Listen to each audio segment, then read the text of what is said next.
Hello folks, and hopefully this time, welcome to day 6 of the December Pile of Shame Challenge. And I say this time because this is now the third time that I've attempted to do this intro and the previous version's corrupted. I've had serious problems with my cell phone. It's been an absolute nightmare. I've lost most of the night already just with technical difficulties. It's one of those things, I'm used to it. I deal with it for a job.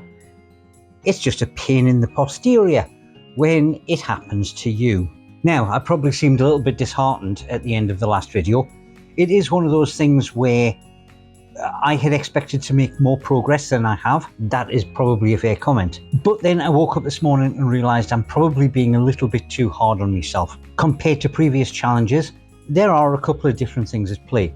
Now, first of all, when I've been doing these prior, I've actually been on holiday, so I've had the whole day to do crafting. I've been able to make good headway and then edit the video and upload it, and everything's been nice and relaxed and I haven't had anything else to worry about. That is not the case this time. I'm still at work, so I am trying on evenings to fit video and uploading into the schedule while also doing more filming and crafting. The editing itself takes an hour to 2 hours. There's other stuff to be done around the house, and it doesn't leave a huge amount. Normally, on weekdays, I would be doing sort of like minor things in terms of crafting as part of a larger build. For example, the skull cave that I did a few videos back, that whole process took almost a month. Yeah, I had a bit of time off just to relax a little bit. There was another video I had to do for the wife, but the bulk of the actual crafting and filming was actually done on consecutive weekends. It was only minor things that I would do during weeknights, maybe put the grass on, put the bushes on the next night.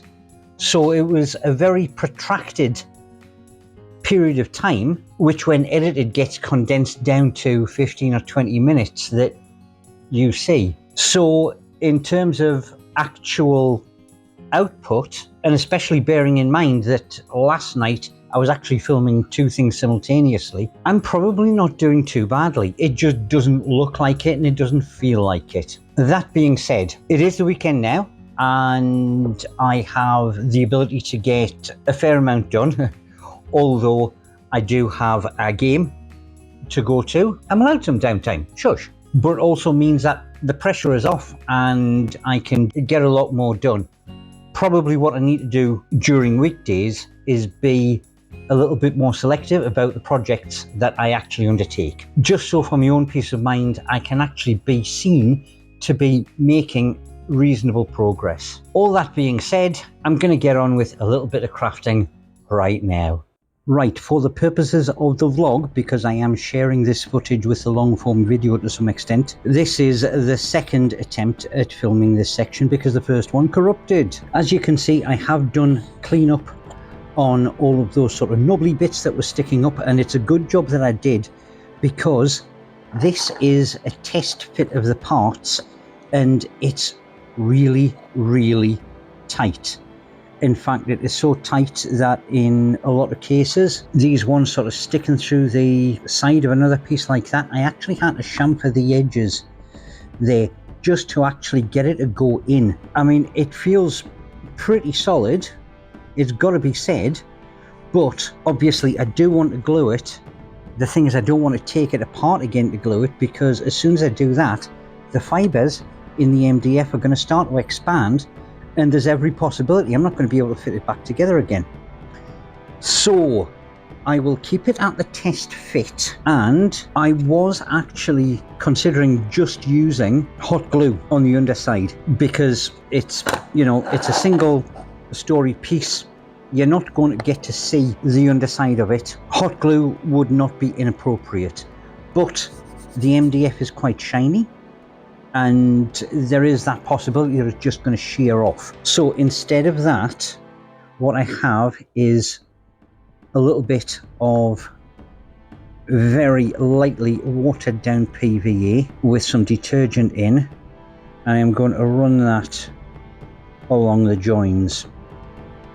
making sure I actually get it right into the edges there, and then leave that to dry overnight. Right, now I will put this out of the way to dry somewhere safely overnight, and hopefully that will have bonded by the morning. It does mean that it's going to be a longer build for this. Chances are what I'm going to have to do is do it in sections, just show a little bit every night and intersperse it with other projects. Right, that's them in their overnight gluing position, and it's all 4 sections added together. Unfortunately, because of the camera angle, you can't tell, but that I make as a sort of width end to end, around about the 19-inch mark, or call it about 46 centimeters. So it's actually a very wide piece of terrain. Now, just having had another quick scan over the instructions, these pieces all stay apart, and I'm going to be quite fragile with them.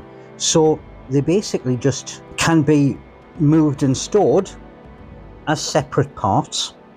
And then the ornamental piece seems to go as a locking cap over there. Actually, no, it doesn't. It just rests on top. I was about to give them full marks for, you know, making a nice integrated piece of terrain. If they'd actually put sort of sides so that it could slide over, then that would have been far better. But hopefully, I mean, they're going to be stable enough on the tabletop that they're not going to move around too much. And while they are wobbling a little bit, do bear in mind that there's only sort of 2 sides on each one.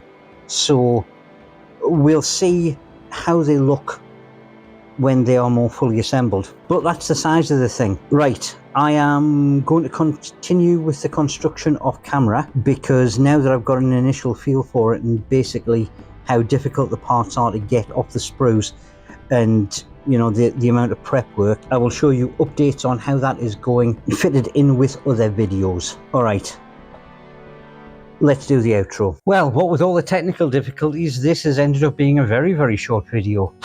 Right, like I say, too big of a project, too involved, too much prep work for me to be able to do this kind of thing, you know, during the course of weekdays. I have learned my lesson. I am going to be choosing smaller, nibble size ones for next week. Yeah, I have got the weekend in front of me. A good part of that is going to be taken up with gaming, and I'm really looking forward to that. And you'll get to see somebody else's miniatures. I kid you not. This chap's Imperial Guard stuff is yeah, I was jealous. I'll be honest, I was jealous. But then again, single bloke, what else is he going to spend his money on? Just don't. No. All right, that's unfair. No idea how long the game is going to be going on for. Not 100% certain if I am going to be able to actually get a video up tomorrow. If that is the case, it'll be skip a night, it'll be a double lengther the night after. Whichever way it works out, toodle pip for now.